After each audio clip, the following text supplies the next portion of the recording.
Are you ready for your first storyteller tonight? Yeah. Oh, we can do better than that. One more time. Are you ready for your first storyteller? I was not as ready to bring them up. All right. He is a around 20-year plus resident of Elmhurst. He's a retired architect, and he also wants you to know, like his name would imply, he used to have red hair, he said, about 100 years ago. Please put your hands together for our first storyteller, Beebe! Tonight I'm going to tell you a story that was conveyed to me by my Aunt Lois. And it's a story about my grandfather Short and the President of the United States. Now, my grandfather and my grandmother were residents of Valencia, New York. That's a small town in the sort of the upper end of the Hudson River Valley, not all the way up, just south of Albany in Columbia County. Beautiful place, some of the best apples in the world. My grandfather was a sharecropper, and he worked other people's farms in the summertime, and he was a mill worker in the wintertime. A lot of knitting mills used to be in the Hudson River Valley up in that northern neck of the woods, and he stayed very busy with both of these occupations. My grandmother made the best molasses cookies you have ever had. I have the recipe. Now, the story, as I said, was conveyed to me by my Aunt Lois, and it takes place around 1933 in Hyde Park, New York. Hyde Park is a location of the Roosevelt residence, Franklin Delano Roosevelt and his wife Eleanor. Not to be confused with Theodore, who came along back around the turn of the century in 1900. But this is Franklin in around 1930. My grandfather was what you refer to as a rock-ribbed upstate New York Republican. You can conjure up in your mind what that means, but it's still a term that's used today. These people would vote for nobody but a Republican no matter what. The Roosevelts, of course, were what is commonly known in New York State as a dyed-in-the-wool Democrat. These terms that are still used today. My grandfather was sharecropping a piece of property that belonged to the Roosevelts on the Roosevelt estate in Hyde Park. And Franklin Roosevelt was inaugurated president in January of 1933. And my grandfather didn't like him because, of course, my grandfather was a Republican and Roosevelt was a Democrat. And my grandfather said to my grandmother one day, according to my Aunt Lois, who was there at the time, said, "Flossie, I'm going to write him a letter. I have presumed that now he is this highfalutin president of the whole United States, that he's not going to want us on this property. We're just nothing but simple farmers." And so he did. He sat down at the kitchen table and wrote a letter on a piece of school paper with a pencil. He didn't have a pen, he just had a pencil. And so he wrote this letter. He said, "When do you want us off the property?" Sealed it up, sent it off in the mail, and didn't really expect any kind of a reply. Now, Lois, my Aunt Lois, was born in 1927. And so by 1933, she was about 5 years old. But she experienced this letter writing. She saw him do this.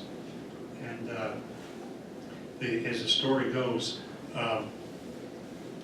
Lois was out in the front yard of this farmhouse on the Roosevelt property, swinging in an old tire. Some of you may have seen kids do that back in the old days. And it was a nice day in May in the spring, and a big black car came down the road. Now, mind you, this was the height of the Depression, and big black cars meant something because not everybody had them. A lot of people didn't have any car at all. Probably this car was a Cadillac or maybe a Packard, and it might even had 2 rows of seats in the back. It was that big. And Lois got very concerned and very scared because this car stopped in front of the house. And she had no idea why. Poor little girl, didn't know what was going on. And a man got out of the front seat of the car, and he said, "Little girl, is your father here?" Well, Lois said, "I didn't say anything, I was too frightened. I jumped out of the tire, I ran down to the barn to get my big brother Kenny, because he'd know what to do and he'd know where my daddy was."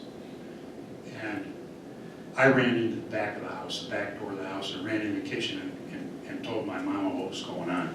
And we went out on the front porch to see what was going to happen. Pretty soon, up the hill came my grandfather and my Uncle Ken. And they approached the man who had gotten out of the car. And this man said, "Are you Edward Schiller?" "Yes, I am." "Please come over here." And he opened the door of the car. And he said, "Please get in and sit down. The president would like to speak with you."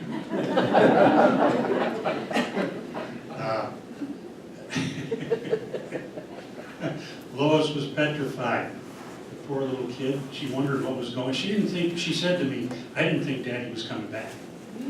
I thought they were going to take him away because he wrote a nasty letter to the president."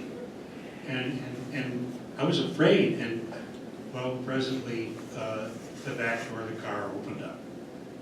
And now remember, there had been a rock-ribbed Republican and a dyed-in-the-wool Democrat sitting in that car having a conversation. And my grandfather got out of the car, and Lois said, "I never saw Daddy with such a big smile on his face."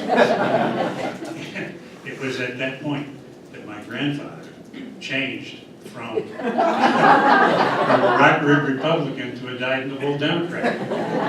Now, that's not really the end of the story. There's a little codicil to it. Lois, who was about 5 or 6 years old at the time, spent probably 5 or 6 summers on that farm over a period of time. And she got to know the Roosevelt's grandchildren. And they went swimming in the pool at Hyde Park, at the president's pool. Remember, President Roosevelt had polio. And one of his preferred methods of exercise was to swim and use his upper body muscles to try to stay in shape. And so when he wasn't there, the kids went swimming in the pool. And it was an indoor heated pool. And my Aunt Lois had a little card that said that she had the privilege of using that pool whenever she wanted to for the rest of her life. And she did. And by her own admission, the last time she swam in that pool was in 1960 with a couple of those Roosevelt kids. And she stayed in touch with those kids for a long, long time.